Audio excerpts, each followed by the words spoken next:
मेरा नाम परी है। यह दुख भरी कहानी मेरी माँ से शुरू होकर मुझ पर ख़त्म होती है। मैं नहीं जानती यह सिलसिला कब से शुरू हुआ, लेकिन बस इतना पता है कि मैं जब 12 साल की थी तो उस समय अमन 10 साल का था। मेरी आंखों से लगातार आंसू बह रहे थे।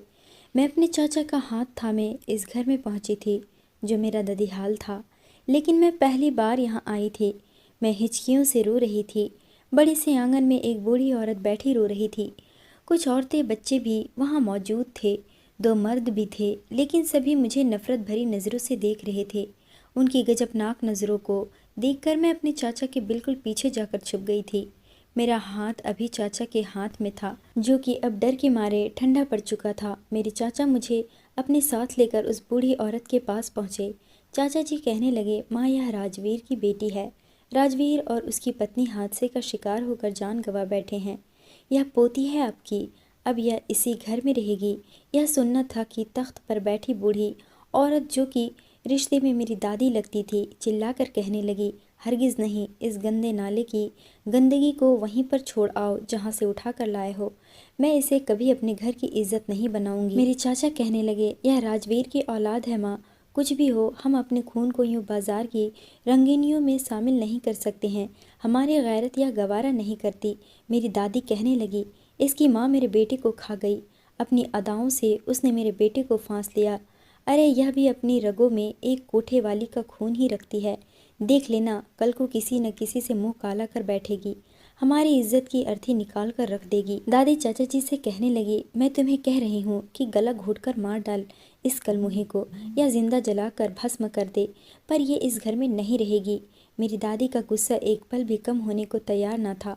दादी मुझ पर ऐसे चिल्ला रही थी कि जैसे मेरा ही सब कुछ दोष हो। मैं उस वक्त में 12 साल की थी, इसलिए नहीं जानती थी कि तवायफ किसे कहते हैं, बाजार की रंगीनियों का नाम किसे दिया जाता है। मेरी माँ की क्या गलती थी, या मेरे बाप ने क्या गलती की थी कि मेरे माँ बाप के मरने पर भी सिवाय एक चाचा के कोई भी उनकी मौत पर आंसू बहाने नहीं आया था। मैं शहर में रहती थी। मैंने अपनी माँ को कभी भी बेहुदा कपड़े पहने नहीं देखा था। बल्कि मेरी माँ तो बहुत ही धार्मिक औरत थी। सुबह सुबह उठकर भगवान की पूजा अर्चना करती थी। उनका सबसे पहला काम होता था। मेरी माँ ने मेरी परवरिश भी ऐसे ही की थी।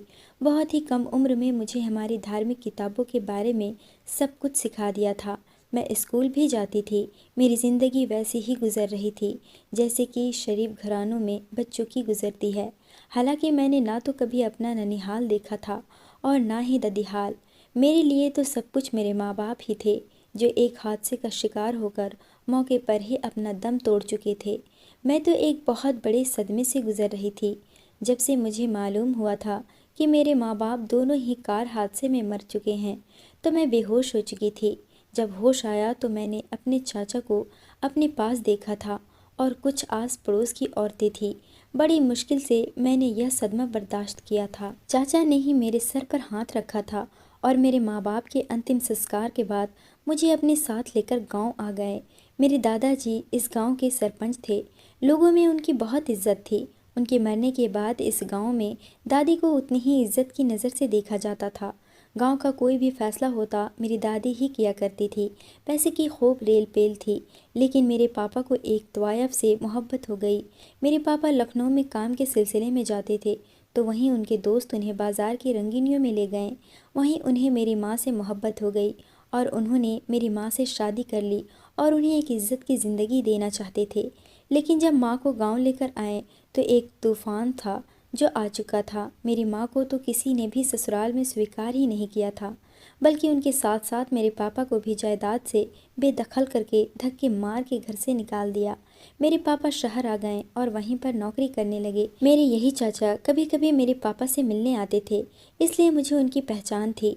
मैं यहाँ आ तो गई थी, लेकिन यहाँ पर मेरा कोई भी अपना नहीं था। सबके चेहरे पर मेरे लिए सिर्फ और सिर्फ नफरत और गुस्सा था। मैं डरी सहमी चाचा के बिल्कुल पीछे खड़ी थी।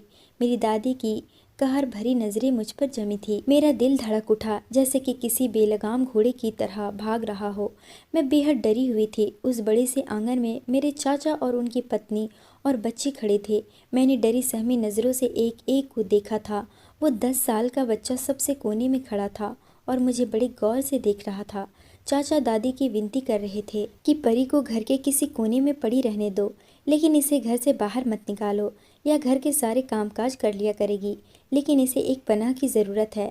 चाचा की विनती करने पर मेरी दादी ने बड़ी मुश्किल से हामी भरी थी। कहने लगी, यह जो आंगन में पुराना कमरा है ना, जिसमें कबाड़ भरा पड़ा है, इस लड़की को बोलो कि वहीं कोने में अपना बिस्तर लगा ले और हमारी अनुमति के बगैर यह कुछ भी नहीं करेगी।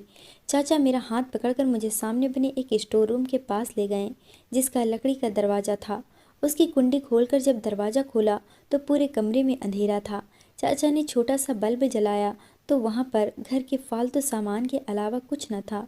मुझे उस समय में खुद भी एक फालतू सामान की तरह लग रही थी। चाचा ने ही कमरे की थोड़ी बहुत सफाई की थी और वहाँ एक कोने में मेरा बिस्तर लगा दिया। मैं आज तक कभी अकेली नहीं सोई थी। मुझे अकेलेपन से डर लगता था। मेरी माँ मेरे साथ ही सोती थी। मेरे सोने के बाद वह दूसरे कमरे में चली जाती थी, लेकिन अगर बीच में मेरी आँख खुल जाती तो मैं रोने और चिल्लाने लगती थी। मुझे अंधेरे और अकेले कमरे से बहुत डर महसूस होता था, लेकिन यहाँ कोई ना था, इसलिए मैं खामोशी से कोने में बैठ गई। तो चाचा कहने लगे, कुछ खाओगी परी? भूख तो मुझे लगी थी। मैंने हाँ में सर हिला दिया। मेरे चाचा मुझे वहीं कमरे में बिठाकर बाहर चले गए, लेकिन जब वापस आए तो 2 सूखी रोटियां और उस पर एक अचार का पीस रखा हुआ था। कहने लगे, यह खा लो, अभी दादी गुस्से में है, इसलिए तुम्हें इसी पर गुजर बसर करना पड़ेगा। लेकिन देखो, जैसे ही दादी का गुस्सा कम होगा तो तुम्हारा समय भी बदल जाएगा। वह सब देखकर अपने माँ बाप की याद मुझे फिर से आई थी। मेरी आंखों से आंसू छलकने लगे। मेरे माँ बाप ने तो कभी मुझे बासी रोटी भी नहीं खिलाई थी। मेरी माँ मुझे हमेशा ताज़ा रोटी देती थी, लेकिन माँ बाप के साथ मेरी सारी खुशियाँ भी ख़त्म हो चुकी थी। मैंने दरवाजे के बाहर देखा तो वही 10 साल का बच्चा दरवाजे के बाहर से मुझे रोते हुए देख रहा था। चाचा ने उसे देखा तो वह उन्हें पापा कह रहा था। शायद उनका बेटा था। चाचा उसे कमरे से बाहर ले गए। समय यूं ही गुजरने लगा था। सारे घर के काम धीरे धीरे मेरे जिम्मे लगने लगे। मुझे ना तो मेरी चाची अच्छा समझती थी और ना ही उनकी औलादे, सिवाय एक के। शुरू के कुछ महीने तो वो बस मुझे गौर से देखता रहता था। ना तो उसने आज तक मुझसे बात की थी, ना ही कोई अपना काम कहा था। वह मेरे सबसे छोटे चाचा का इकलौता बेटा था। सगा बेटा नहीं था। उन्होंने उसे गोद लिया था। शादी के 5 साल तक उन्हें कोई औलाद नहीं हुई तो उन्होंने डॉक्टरों से चेकअप करवाया था, जिसमें पता चला कि मेरी चाची कभी माँ नहीं बन सकती, और चाची की बहन ने उन्हें अपना बेटे को दे दिया ताकि चाची का घर न टूटे और चाचा कहीं दूसरी शादी न कर ले। उसका नाम अमन था। सबसे छोटा था, इसलिए सबका लाडला भी बहुत था। लेकिन एक बार मैं किचन में बर्तन धो रही थी कि मेरे हाथ से शीशे का गिलास टूट गया, जिस पर एक जोरदार थप्पड़ दादी ने मेरे मुंह पर दे मारा। कहने लगी, अंधी हो गई है क्या? इतना कीमती गिलास तूने तोड़ दिया। आज तो मैं तुझे भूखा रखूंगी। एक दिन भूखी रहेगी तो अगले दिन काम भी ठीक से करेगी। मेरा कान बुरी तरह से मरोड़ कर मेरी दादी मुझे खींचते हुए बाहर ले आई और मुझे कमरे में धकेल कर फेंक दिया। मैं अपने बिस्तर पर जाकर गिर गई और रोने लगी। वहाँ कोई ऐसा ना था जो मेरे आंसू पोंछता। चाचा ने भी दोबारा पलट कर नहीं पूछा था। भूख के मारे मुझे नींद भी नहीं आ रही थी कि अचानक कमरे का दरवाज़ा खुला।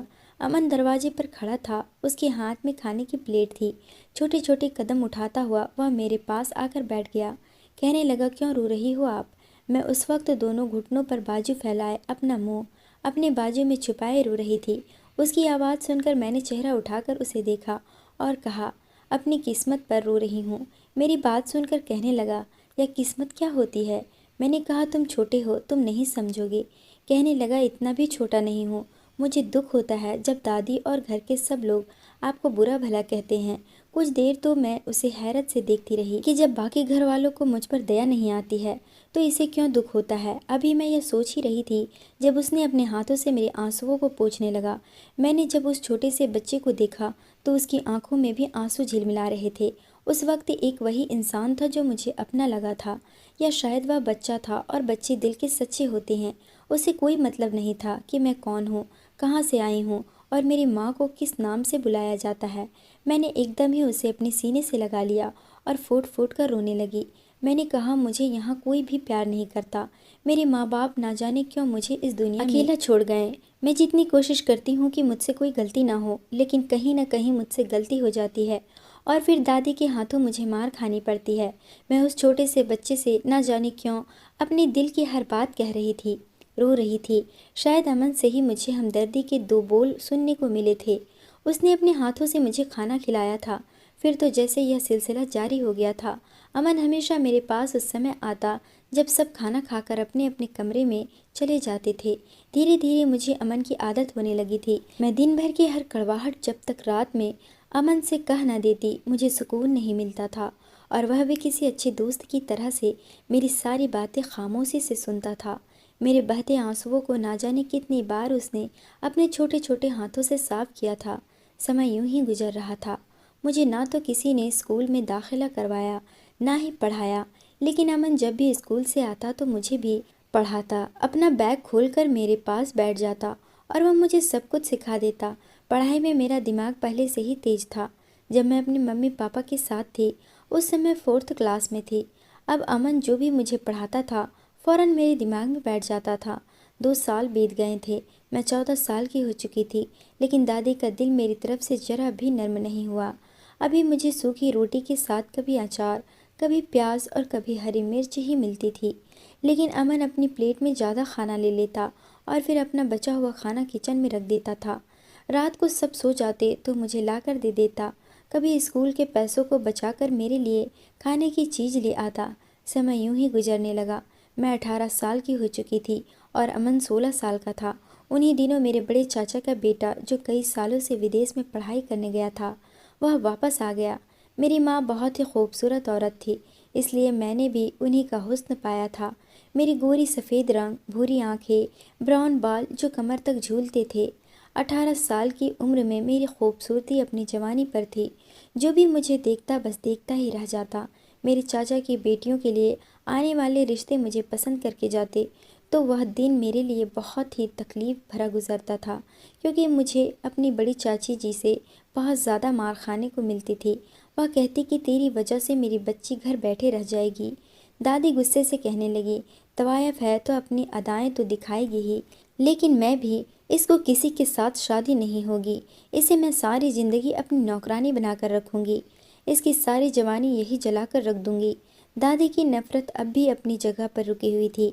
मैं किचन में खाना बना रही थी जब बाहर शोर उठा था।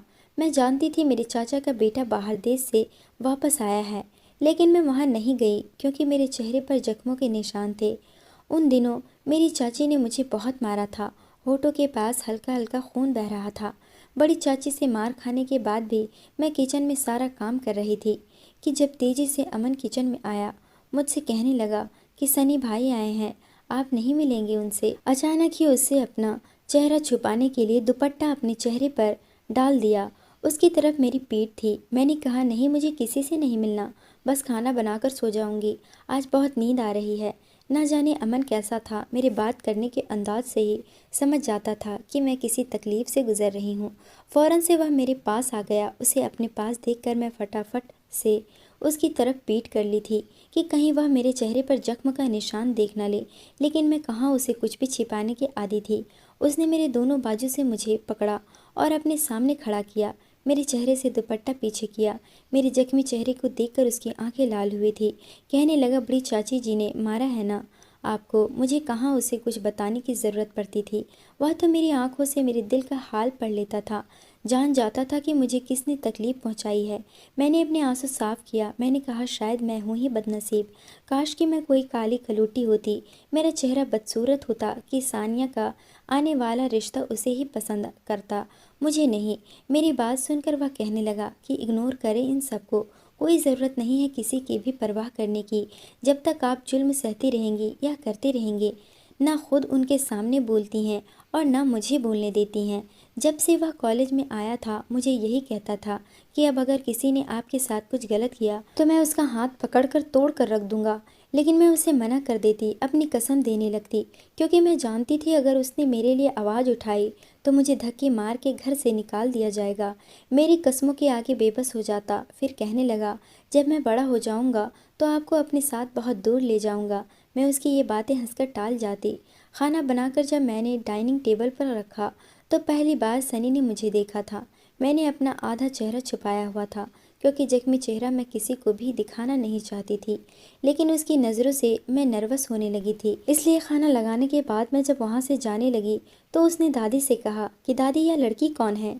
दादी के चेहरे पर गुस्सा छा गया था। कहने लगी नौकरानी है घर की, तुम्हें ज़्यादा ध्यान देने की ज़रूरत नहीं है, तुम चुपचाप अपना खाना खाओ। लेकिन खैर वह शायद जान चुका था कि मैं कौन हूँ। सनी एक खूबसूरत नौजवान लड़का था, लेकिन मैं उसके सामने जाने से कतराती थी और उसकी वजह थी उसकी नज़रें जो मुझे अपने शरीर पर किसी आरी की तरह महसूस होती थी। कहने को तो वह मेरे चाचा का लड़का था, लेकिन शायद उसे रिश्तों की मर्यादा का कोई एहसास ही नहीं था। वह मुझे ऐसी गंदी नज़रों से देखता कि मैं अंदर तक कांप जाती थी।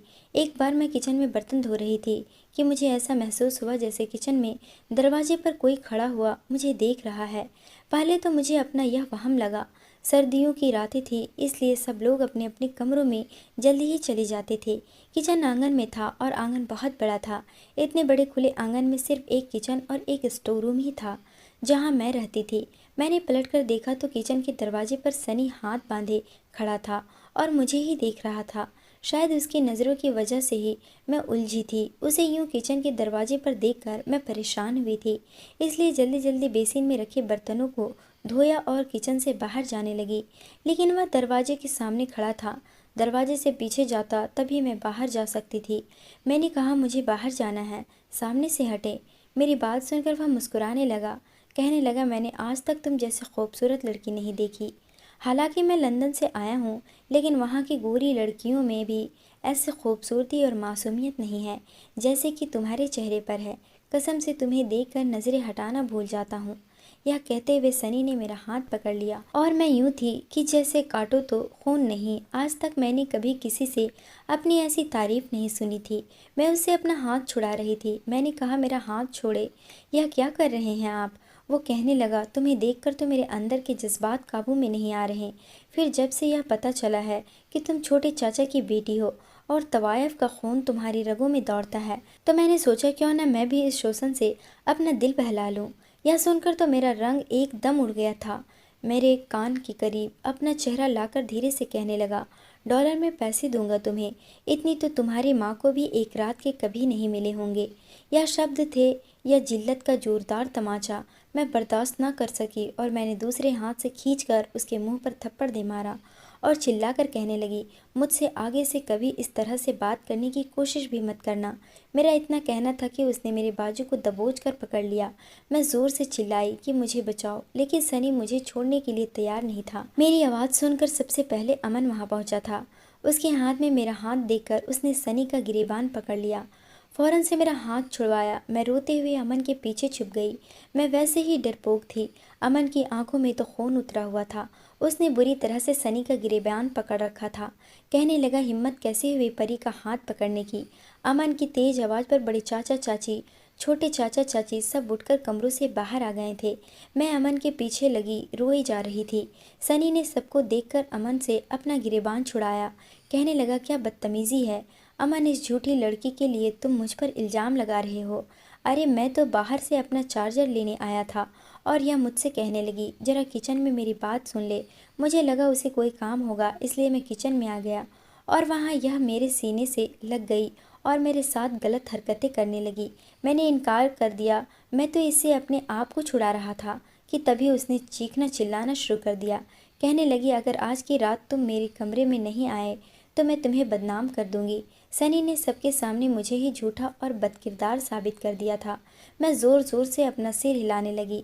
मैंने कहा यह झूठ है, लेकिन दादी और बड़े चाचा सभी मुझे बुरा भला कहने लगे। यहाँ तक कि आज तो छोटे चाचा ने भी मुझे बुरा भला कहना शुरू कर दिया था।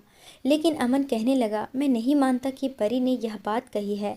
मैं परी को अच्छी तरीके से जानता हूँ, लेकिन अमन अभी इतना बड़ा ना था कि उसकी बात को अहमियत दी जाती। दादी मुझे मारने के लिए आगे बढ़ी तो अमन ने उनका हाथ पकड़ लिया। यह देखकर सबके सब हैरत में डूब गए थे। अमन कहने लगा खबरदार जो आज के बाद किसी ने परी को हाथ भी लगाया। यह सुनना था कि बड़े चाचा उसके सामने आ गए। कहने लगे तुम कौन होते हो इस झूठी और तवायफ की बेटी के सामने दीवार बनने वाले। वो कहने लगा आप लोगों को शर्म नहीं आती। आप लोगों को सिर्फ यही नज़र आता है कि परी की माँ तवायफ थी।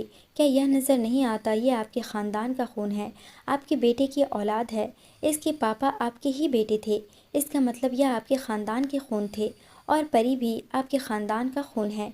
इतना सुनना था कि एक जोरदार थप्पड़ छोटे चाचा ने अमन के मुंह पर मारा था। कहने लगे, बहुत जुबान चलाने आ गया है तुम्हें। तुम अगर मेरी अपनी औलाद होते तो अभी तुम्हारी जबान खींचकर तुम्हारे हाथ में दे देता, लेकिन तुम मेरे पास किसी की अमानत हो, इसलिए मैं तुम्हें वार्न कर रहा हूँ कि चुपचाप यहाँ से चले जाओ और आगे से इस मामले में बोलने की हिम्मत भी मत करना, वरना मुझसे बुरा कोई नहीं होगा। धक्के देकर इस घर से निकाल दूंगा। फिर सड़कों पर रातें बसाया करोगे तो एक ही दिन में अकल ठिकाने आ जाएगी। लेकिन अमन सबके सामने डटकर खड़ा हो गया। कहने लगा, मुझे भी कोई शौक़ नहीं है ऐसे ख़ानदान में रहने का जहाँ पर अपने ही बच्चों के साथ इंसाफ ना किया जाता हो। अगर आप अपने ही बच्चों के साथ इंसाफ नहीं कर सकते तो मेरे साथ भला क्या इंसाफ करेंगे। परी बेसहारा नहीं है, इस घर पर उसका भी हक है, उसका भी हिस्सा है। गुलाम नहीं है, वह मालकिन है और मैं अब परी को उसका हक दिलवा कर रहूँगा। यह सुनना था कि सब के सब हक्का बक्का अमन की तरफ देखने लगे। सबके सामने अमन ने मेरा हाथ पकड़ा और मुझे स्टोर रूम में ले गया। मैं रो रही थी। मैंने कहा, अमन तुमने यह सब क्यों कहा? मुझे आदत पड़ चुकी है यह सब सुनने की और सहने की। सब लोग तुम्हारे पीछे पड़ जाएंगे। वो कहने लगा, यही तो गलत है। अपने लिए खुद आवाज़ उठाओ, वरना आज के बाद मुझे मत रोकना और मैं रुकूंगा भी नहीं, तुम्हारी कसम पर भी नहीं। पहली बार उसने आपसे मुझे तुम कहा था, लेकिन उसके बाद मेरे लिए हैरानी की बात यह थी कि सबका व्यवहार मेरे साथ बदल गया था। मुझे अब कोई भी कुछ नहीं कहता था। लेकिन कुछ दिन गुजरने के बाद ही चाचा ने अमन को कहा कि वह दूसरे देश जाकर अपनी पढ़ाई पूरी करे, जैसे कि सनी ने की है। सनी भी अब मुझे देखकर रुख बदल जाता था। मैं अपने कामों में बिजी रहती थी। अमन दूसरे देश जाने के लिए तैयार ना था। मैंने कहा, अमन तुम्हारे फ्यूचर का सवाल है, तुम्हें जाना चाहिए। कहने लगा, मैं तुम्हारे बगैर नहीं रह सकता हूँ परी। पहली बार उसने मुझे मेरे नाम से पुकारा था। मैंने उसे टोका था। मैंने कहा, यह क्या तुम मुझे तुम कहने लगे हो और आज मेरा नाम भी ले रहे हो? जैसे पहले आप कहते थे वैसे ही कहा करो, तुमसे बड़ी हूँ मैं।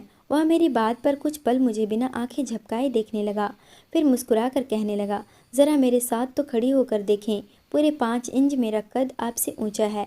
फिर कहने लगा कि मुझे लगता है मुझे कुछ सालों के लिए यह दूरी बर्दाश्त कर लेनी चाहिए ताकि तुम्हारा फ्यूचर अच्छा हो सके। उसकी बात को मैं समझी नहीं थी कि उसे बाहर देश जाकर अपनी पढ़ाई को पूरा करने और नौकरी करने से मेरा फ्यूचर कैसे सुधर सकता था। मेरी किस्मत में तो सिर्फ दुख और दर्द लिखवा कर आई थी। अगले दिन अमन मुझे वकील के पास ले गया। अमन ने कुछ पेपर वकील से लेकर मेरे सामने रख दिए और कहने लगा, इन पर साइन कर दो। मैंने कहा, यह क्या है? वह कहने लगा, यह मैरिज पेपर है, इन पर साइन कर दो परी, क्योंकि तुम तो उन्हें अपना हिस्सा माफ़ कर दोगी, इसलिए तुम्हारी लड़ाई लड़ने के लिए ज़रूरी है कि हमारी शादी हो जाए। अमन की बात सुनकर मैं चौंक उठी थी। मैंने कहा, अमन मैं ऐसा नहीं कर सकती, तुम मुझसे छोटे हो, मेरी शादी तुमसे नहीं हो सकती और मैं जानती हूँ इस रिश्ते से क़यामत ही आ जाएगी। चाची तो कभी नहीं मानेगी कि मैं तुम्हारी पत्नी बनूं। अमन कहने लगा, भले ही मौसी ने मुझे पाल पोस कर बड़ा किया है, लेकिन मैं अपना जीवन साथी अपने मन से चुन सकता हूँ। अमन कहने लगा, यह शादी वैसे भी बस कागजी ही है।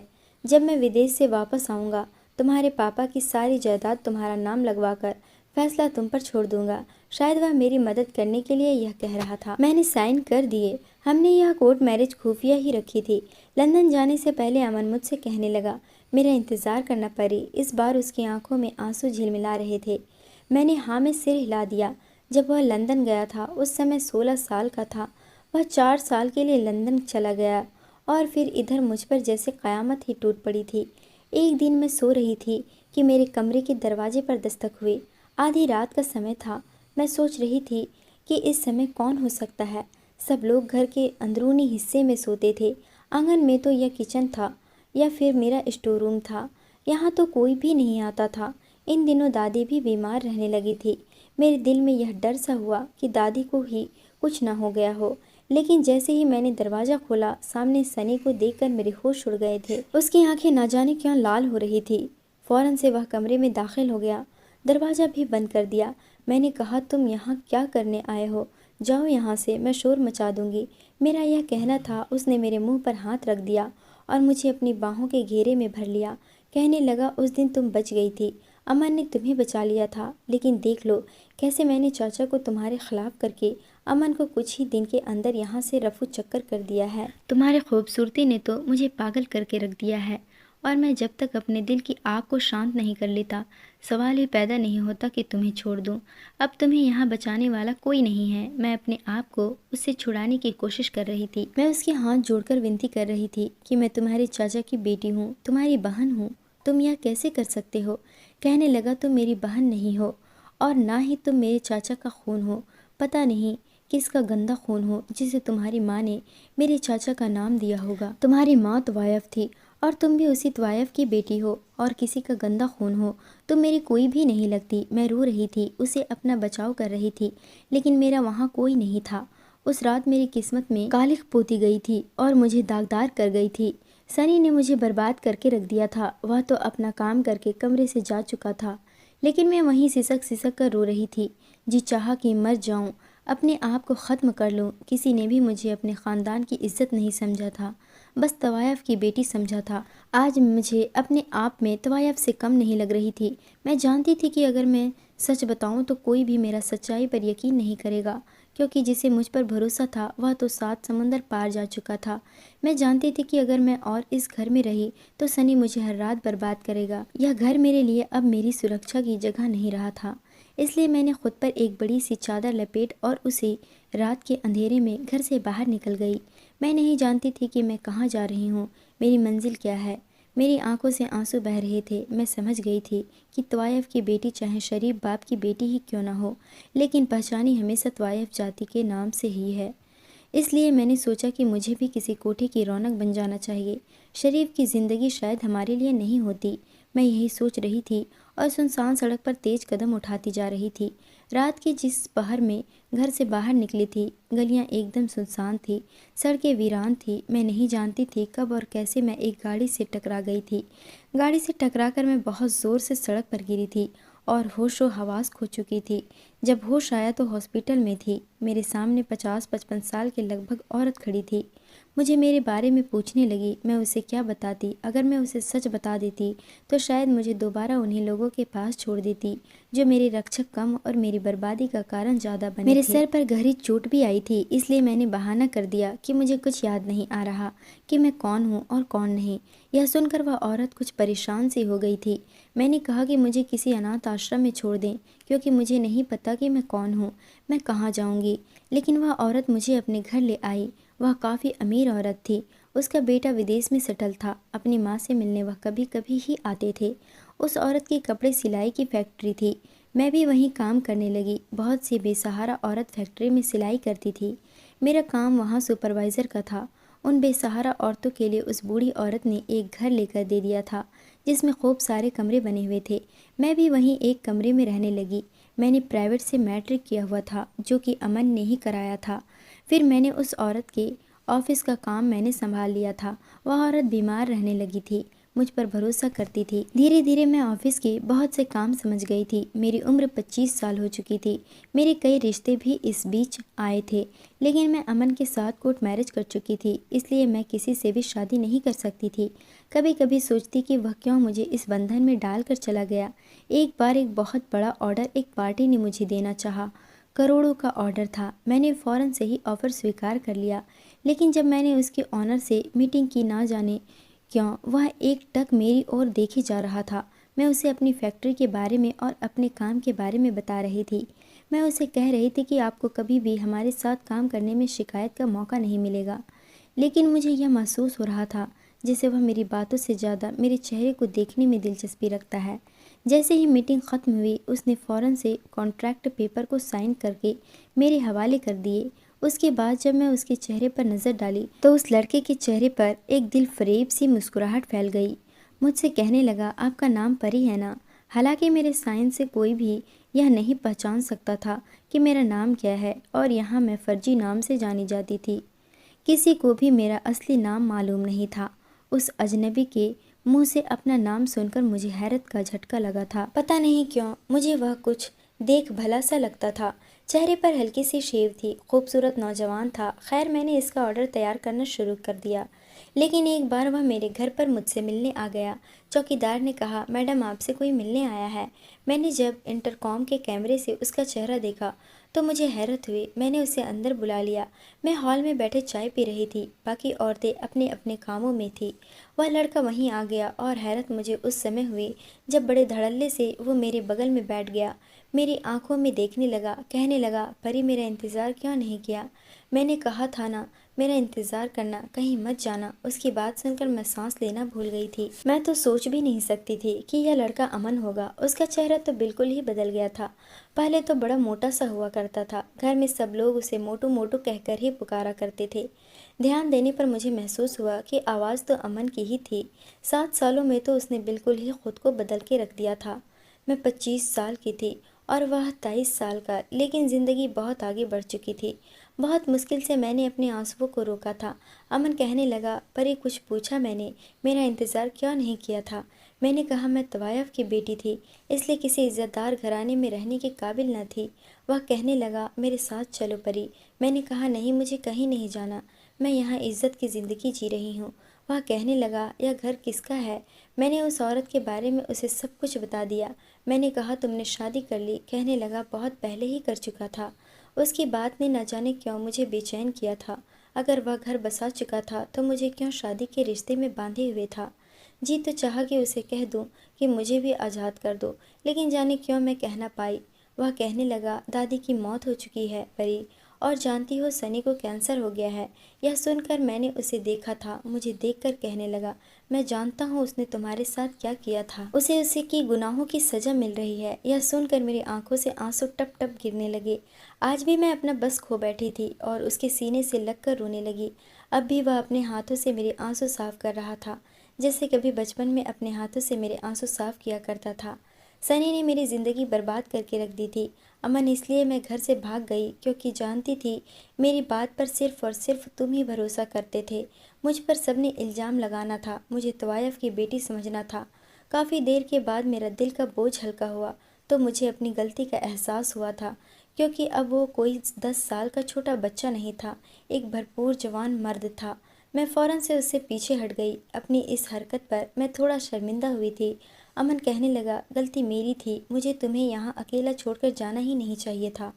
तुम मेरी जिम्मेदारी थी, लेकिन उस समय मेरे पास कुछ नहीं था, इसलिए जाना पड़ा ताकि तुम्हारे लिए घर बना सकूं, बहुत सा पैसा कमा सकूं, और आज मैं सब कुछ बन चुका हूँ। तुम्हें अपने घर ले जाने आया हूँ। मैंने कहा, अब तुम शादीशुदा हो, तुम्हारी पत्नी है, वह मुझे स्वीकार नहीं करेगी। मैं यहाँ खुश हूँ अमन, तुम जाकर अपनी ज़िंदगी जियो। वह कहने लगा, लेकिन मैं खुश नहीं हूँ, मेरा घर मेरी पत्नी के बगैर वीरान है। मैंने कहा, कहाँ गई तुम्हारी पत्नी? वह कहने लगा, मेरे साथ बैठी है, लेकिन मेरे घर जाने को तैयार नहीं है। यह सुनकर मुझे हैरत का झटका लगा। वह कहने लगा, तुमसे बहुत मोहब्बत करता हूँ परी, बचपन से ही तुम मेरे दिल में बसी हुई हो, इसलिए शादी के बंधन में बांध कर ही मैं विदेश गया था, ताकि तुम्हें दर दर की ठोकरें खाना ना पड़े। लेकिन मेरी बदकिस्मती की, जब वापस आया तो पता चला तुम भाग गई हो। मैंने तुम्हें ढूंढने की बहुत कोशिश की। सनी को जब कैंसर हुआ तो उसने मुझे सच्चाई बताई कि उसने तुम्हारे साथ क्या किया था और तुम क्यों घर से भागी थी। मैंने रो रो कर भगवान से तुम्हें मांगा था, पर इस शुक्र है उसने मेरी सुन ली। अमन की आंखों में अब भी आंसू झिलमिला रहे थे। कहने लगा, मेरे साथ चलो, तुम्हारे बगैर अब जिंदगी नहीं गुजारना चाहता। मेरा हाथ थामे वह मुझसे कह रहा था। मैंने इनकार नहीं किया था, क्योंकि लंबी थकान भरे सफ़र के बाद मैं भी थक चुकी थी। पूरे हक के साथ इस बार मैं अमन के सीने से लगी थी। मैंने कहा, अमन मैं भी थक चुकी हूँ, अब अकेले सफ़र तय नहीं होता, मुझे भी एक सच्चे साथी की ज़रूरत है, मुझे छोड़कर अब कहीं मत जाना। अमन इस बार मुझे कसकर अपनी बाहों के घेरे में भर लिया था, मुझे अपने साथ घर ले आया, जो अब मेरा पति था। दोस्तों, उम्मीद करती हूँ आपको हमारी कहानी पसंद आई होगी। कहानी पसंद आई है तो वीडियो को लाइक करें, चैनल पर नए हैं तो चैनल को सब्सक्राइब करें।